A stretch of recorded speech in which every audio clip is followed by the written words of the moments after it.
Welcome to the College Football Bros. I'm Michael Newman. I'm Ryan Newman. And I'm Trey Newman. Last week, Nick Saban made headlines when he complained about the possibility of Alabama's three fixed opponents in the new SEC being Auburn, Tennessee, and LSU. Thought that was a little bit too tough. So that inspired us to think about who are the toughest teams in the SEC throughout the next, we chose a random number. We chose the next 5 years, and we're including OU and Texas in that. So that 16-team SEC. And Ryan, we had, unfortunately, as always, an easy choice for 16th. It was easy, but let me say, it's not a super distant 16th here for Vanderbilt right now. Clark Lee got this team playing. They got them playing better. They went 5-7. They had wins over Florida and Kentucky. The offense was much better. A couple of quarterbacks played pretty well. The defense still needs quite a bit of work. But man, if you look at their schedule, they faced a good amount of really good offenses. So it was an uphill battle. Whenever they faced somebody that was at least somewhat on their talent level, the defense obviously fared much, much better and competed. But it's Vanderbilt. Their recruiting is just not even close to being SEC level. It's a G5 type recruiting class they're bringing in. They're 66 for 2023. The next worst in the SEC is Missouri at 37th. So they're 30 spots behind the next worst. And it's just, I'm assuming, I like Clark Lee. I think he's a good coach, but you got to be incredibly elite to make up that type of a gap in talent. So sorry, Vandy, number 16. Yep. And so you mentioned number 15, Missouri.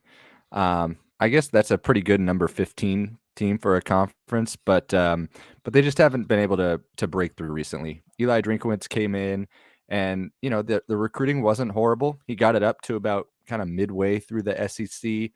Last year, though, finished 13th out of 14 teams. They've had back-to-back 6 and 7 seasons.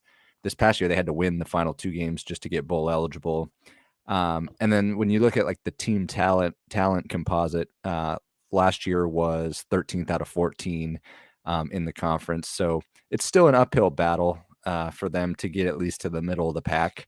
Now, I wouldn't be totally surprised if 5 years from now they were able to move up a couple notches, but I'm not really seeing a dramatic rise at this point.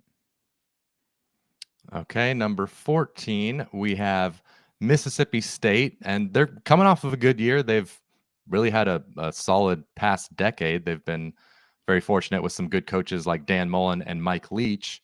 But now you've got Zach Arnett, and he could be great, but we don't know. He's a first-time head coach in the SEC, and their recruiting classes have generally been towards the bottom of the SEC. So I think 14th is fair. You could argue a couple slots higher, but I think pretty much everyone would have them outside the top 10.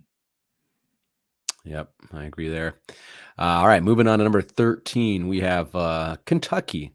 So, I'm assuming most fans that see this list, most would think, we should be higher than what we are. And I think Kentucky's no different here. But man, if you look at the last 5 years, which includes their breakout 10-win season in 2018, Kentucky is 20-22 in SEC play. So under 500, and this was supposed to be kind of their quote unquote good times for Kentucky football. So, I'm not sure Stoops, he's kept it going for a good amount of years now. He's had a good run. I'm not sure how long he can keep it going. It's hard to maintain, especially at a place like Kentucky.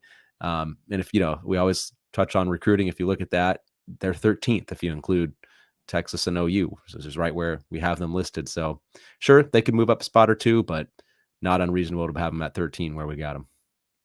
And a lot of these teams in the SEC East, in this new SEC are now going to be having to face a lot of those tougher West teams that, at least over the past 5 years in aggregate, the West, of course, has been a lot tougher. That's true. Yep. Moving on to number 12, Arkansas. I think if you asked us a year ago, I think we all probably would have had Arkansas maybe a couple spots better because they had just gone 9-4. They beat Penn State in the Outback Bowl. But this year, now I know KJ Jefferson was, battled some injuries, but they went 7-6 overall, 3-5 in conference. They did have some close losses, so not entirely bad for sure. But when I look at it, I don't love that the offense lost their coordinator Kendall Briles to TCU. The defense lost Barry Odom to the UNLV job. So the replacements, Enos and Williams, hopefully they're home run hires for the Hogs. Sam Pittman, he's definitely improved the Razorbacks from what he inherited. There's no question there. But now the question is, how can he elevate them more? It might be tough given that the last few years they've recruited, 9th or 10th in the conference, if you were to include Texas and Oklahoma there. So that, that's 11th or 12th, right in line with where we would have them situated on our list. Okay. Moving on to number 11, South Carolina. And I like the direction the program is headed. They ended last year really well. Recruiting is seeming to hit another level. So that gets them ahead of some really solid programs there. But I guess I still want to see more. Through week 11 last year, I was pretty lukewarm on Beamer. They were just coming off of a blowout loss to a not so great Florida team. They were, I think, around 50th in the country in SP Plus at that point in year 2 under Beamer. So I was like, okay, like it's going okay, but not great. Well, then they obviously ended the year fantastically and moved up in SP Plus and kind of moved up in everyone's minds. And like I said, the recruiting picking up, so that allowed them to move up a few slots, but not quite top 10 for me. Or for all of us, apparently. Yeah, no, we're all there. All right, moving on to top 10 here. We got at 10th, Ole Miss, led by Lane Kiffin, of course. They're 10-6 the last couple seasons in the SEC, and that's in the SEC West, of course, tougher division. And they have a lot of good pieces actually coming back for next year's team. They're bringing in a top 20 recruiting class. Not great, but it's good enough to compete with kind of the middle tier there of the conference. And Lane, to me, has just proven that he's a very good coach and he gets the most out of his guys. So maybe the recruiting isn't elite, but I know he'll probably outperform that number. So to me, 10 may seem a little low, and actually I think I had them a little higher on my personal list. So my bros are a little lower on them than me. But hey, once you add Texas and OU and 10th place in the SEC, is probably like a top 25 team. So, it's not like we're saying they're going to be horrible, but even though it kind of sounds like it, it's still probably top 25. Right. So number 9 is the Florida Gators. And I think at this point, of the teams kind of this low so far, the Gators have the highest upside potential where they could join the top 5, as we've historically seen them be a national player. The big question mark is when we're trying to kind of look ahead here, is Billy Napier going to be the guy for the next 5 years, or will they need to hire someone else? Year 1 wasn't ideal for Napier. We as a podcast like him, but we know there are some vocal Gator fans out there that aren't his biggest fan. They were 6-4, looking at least decent, but then they lost 3 straight, including to Vanderbilt. That's going to leave a sour taste. Then they had that NIL drama with Jaden Rashada, the quarterback. So that wasn't the best look for the Gators. They lose Anthony Richardson early to the draft. So they really need to hit on a quarterback here in the short term. So, if you include Texas and Oklahoma for the 16 teams, they fall just, a tad better than halfway for the recruiting the last few years. But, back-to-back 6 and 7 seasons, losing records in the conference, and the question with the quarterback and coach, it's difficult at the moment to have them, near the top 5 at this point. Yep, I think that was well put. Number 8, we have Auburn. And Auburn was a tough one to place right now, but this team has talent. Like there's talent on the roster. I think Hugh Freeze and his staff can come in and have success pretty quickly. I think they're going to recruit extremely well, and they already did. In particular, in the transfer portal, they added a lot of players, especially on the offensive line, that are ready to come in and help right away. So their returning production numbers for next year are very good. So Hugh Freeze has just been successful everywhere he's been. I think he's a really good coach. I don't see why he's not going to have success at Auburn. And this will be the most, resources that he's ever been given. Yeah. So I think He could They've do got more a, than he's reportedly shown. a pretty big NIL war chest. So I think he'll put that to good use. Yep. Now legally, well, Yeah, as legal as it goes in college football today. Yeah, exactly. All right, moving on to number 7, a pretty tough team to gauge here, Texas A&M. Man, it feels like, normally you talk about the head coach and is he going to work out or not, but to me, it's like, is the new offensive coordinator going to work out? Is Bobby Petrino going to be able to save Jimbo Fisher's kind of job there at Texas A&M? If Petrino comes in and does a good job and gets that offense going, 7th is going to be too low for Texas A&M. I mean, they should shoot up this list the way they're recruiting. But if it's more of the same, the offense is just kind of sputters, maybe only a little improvement, then they could go south like they did this past year on the field. So their recruiting is fine. They're 13th overall this year, which is kind of in that next tier, right behind Georgia and Bama. They're right there, kind of for that 3rd spot in the conference. So they still have the potential here under Jimbo to become a playoff contender, but Bobby Petrino, it seriously comes down to him. All right, moving on. Number 6, Tennessee.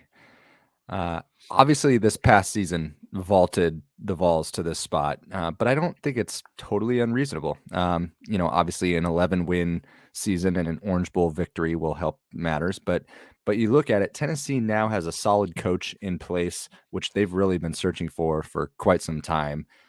They historically have shown they can be a top program, with national title pedigree in the background. Now the recruiting has dramatically risen. They were 4th in the conference this last cycle. That was 10th in the nation. The 2024 class, I know it's early, but it's already starting out well. And Heupel is going to get a lot of production out of the offense. He's proven that as a coordinator and now as a head coach. The defense actually made some strides this year. When you look at preseason SP Plus for 2023, they're number 6 going into the season. So, there was a period of dark clouds over this program, but now it certainly feels brighter. Yeah. I think some people will think that this Tennessee ranking is too low. I think maybe the reason we didn't quite have them higher is it has just been one great breakout season so far. There's nothing negative you can say about what Josh Heupel's done. He, of course, inherited a tough situation. So year 1, that was better than expected, but it's still that year 2 is just the only great year. So I don't know. I guess we're just kind of being prudent moving them up. If they do live up to the top 10 billing this year, then they'll probably move up on this list. But All right, moving on to number 5. This is not going to make a lot of people happy, I'm sure. It is Texas. Oh, whoops. Texas. There you go. Yep. Man, even the computer was like, that's not right. You gotta go back. You gotta roll back this list. This is wrong. But here's the thing. So Ryan, you were the lowest on Texas. So you're kind of playing the role of the audience here that might be disagreeing. Trey and I had them 4th. You had them, I don't know if I already 7th, I think. 7th, yeah.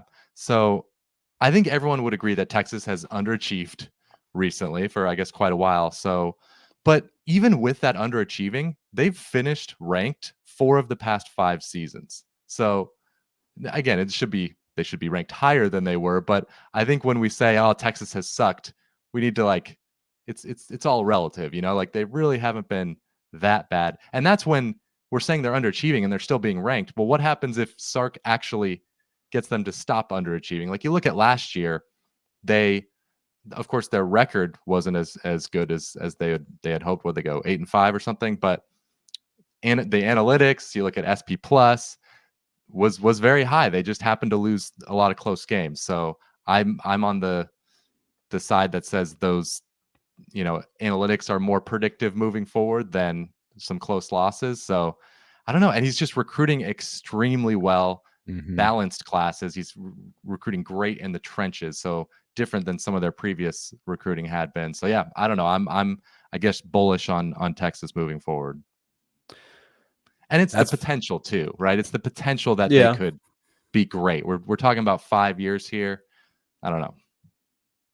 No, I hear you. I just kind of look at it.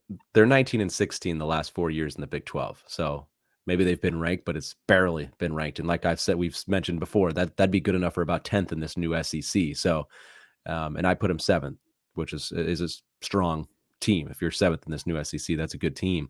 It hasn't been since 2009 since they were like a true national title threat. So, and to be top 5 in this new SEC, you have to be a playoff contender. Like, or else you're not going to be top 5, in this SEC. You're going to be way behind that. So I just haven't seen it for over a decade, pretty much with Texas. So I kind of got to believe it before I see it. But or see it before you believe it. But either way, what I say, Trey and I are believing it before we see it. That's what we're doing. So I said we have faith. We're putting some faith in here, which, hey, maybe it'll blow up in our face. Yeah. All right. Yes. So let's go to number 4 here. We have Oklahoma. Some people might disagree with OU being this high based off of what happened last year when they just won 6 games. But they did have some injuries. Obviously, a ton of players transferred out after Lincoln Riley left. Just a huge kind of shift of coaches and staff. So there were just so many moving parts for them to be able to kind of put it all together and field a good team. But hey, now they're bringing in the 6th overall recruiting class. Venables killed it on that recruiting front. They got a lot of nice pieces coming back for next year's team, including their quarterback, Dylan Gabriel. So I'd expect them to take a pretty significant step forward on the field this coming season in 2023 and get back to just kind of being the OU that we've known the last couple decades. So one little hiccup isn't going to scare me off on OU. This is a good program with a lot of talent, and they're still good coaches. I like Venables. They'll be good next year and the next 5 years. All right. Moving on to the top 3 that I think was pretty easy for most people. Number 3, we've got LSU. It's hard not to like LSU right now, given Brian Kelly's first year, getting 10 wins, winning the SEC West. They have Jaden Daniels back at quarterback after a big year. Harold Perkins at linebacker is going to be one of the best defensive players in the country. And they've proven, obviously, over the last 20 years that they can be, one of the elite programs in the nation. They've won a few national titles. This year's recruiting class was 5th in the country. Obviously, it's very early, but they're sitting 2nd in the nation for next year's class. They've already landed 7 4-stars. Last year's team talent ranking was 8th. They're just a program with so much talent around them that they get every year that they almost always have to be in the top 5, regardless of what's kind of going on with that program. There's still, a little bit of a gap there's still a gap, I will say, between them and our top 2, but we all know there's a chance that they could break through. What are you talking about? They beat Alabama last year, so clearly they're a better program. No, I know what you're saying. I completely agree. I like to anticipate the dumbest commenter. All right, number 2. That was rude to say dumb. It's the comments. You know how on Twitter, like I hate watching or looking at the bracketology whenever Lenardi puts out a tweet of his bracketology thing. You just look at the comments. It's just brutal to look at it. Like some of the comments, oh, X beat X, so how are they ranked ahead? Or it's just like, guys, sum of all parts. Come on, just stop being a homer. You can do it. Preach, right? But Creighton should be a 1 seed, though. Of course, yes. Of course, yeah. Okay. Well, number 2 is Alabama. I don't think Alabama's going anywhere. That's not a very controversial thing to say. The latest recruiting class by Nick Saban, I think, made a statement getting the number 1 class this year. But of course, they were a bit worse than Georgia this past season, and they're actually 125th in returning production. They're replacing both of their coordinators. So all those reasons on top of each other, I think, make it not an easy choice. But for me, I didn't have to think too much about putting Bama 2 and Georgia 1. Well, and Georgia has won back-to-back national titles. If it was, right, yeah, so it is an easy choice. Honestly, like they're pretty neck and neck, but you can't justify putting Bama ahead of Georgia. At this point, it's Georgia's right now. 2 national titles in a row. Kirby Smart has done such a great job in Athens. Quickly took them. Mark Richt did a great job there for a long time, but just never got them to be elite. And Smart was able to do that quickly, and now he's sustaining it and taking it to just great levels. So they're an easy choice for this number one. They're the And the other toughest team in thing, the country. you got to factor in when we're talking about 5 years is there's, of course, every year now a non-zero chance that Saban retires. So if you're projecting forward a few years, then that if that were a tiebreaker for you, that would give it to Georgia. So, That's true. all right, there you have it. Let us know in the comments what your thoughts are on our list. I promise I won't say you're dumb just because you disagree with my list. I regret that choice of words. But be sure to subscribe to the channel if you like college football. We'll definitely have more SEC content throughout the off season, including we're going to rank every single head coach in the SEC and all of the projected starting quarterbacks. So stay tuned for those, and we will see you next time.